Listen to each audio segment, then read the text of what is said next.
BJP के बड़े नेता और पूर्व सीएम शिवराज सिंह इन दिनों केरल की यात्रा पर है और इस यात्रा के कई सियासी मायने निकाले जा रहे हैं।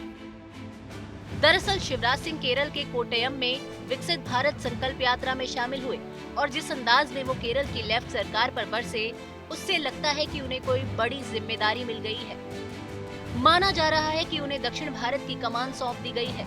शिवराज सिंह ने चिरपरिचित अंदाज में सीएम पिनराई विजयन और कांग्रेस पर जमकर हमला बोला। क्राइम, करप्शन और कमीशन जैसे दोनों मिलकर साथ काम कर रहे हैं। दोनों क्राइम, करप्शन और कमीशन जब अपनी सरकार लेते हैं तो दोनों के राज्य में चरम पर होता है। इंडी गठबंधन में दोनों साथ साथ है। अब केरल में कुश्ती और दिल्ली में दोस्ती इनके दोहरे चरित्र को दर्शाता है।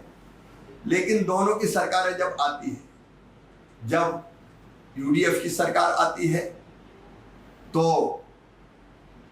सोलर घोटाले जैसे अनेकों घोटाले सामने आते हैं। केरल में शिवराज का पुराना अंदाज देखने को मिला। शिवराज ने लेफ्ट की सरकार पर आरोपों की झड़ी लगाते हुए सीएम विजयन को परिवारवाद पर घेरा।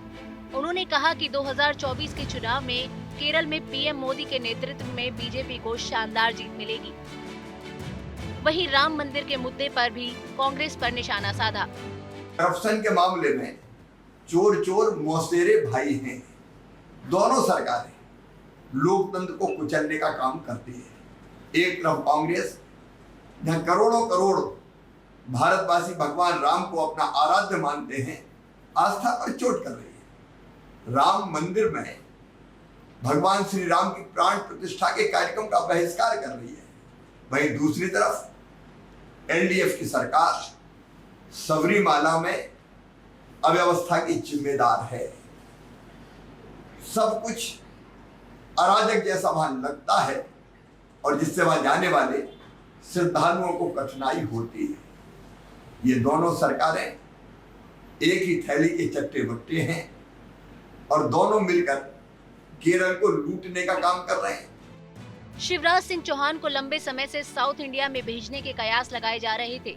उनके कंधों पर दक्षिण भारत में कमल खिलाने की जिम्मेदारी डाली जा सकती है और केरल दौरे से इसकी शुरुआत मानी जा रही है।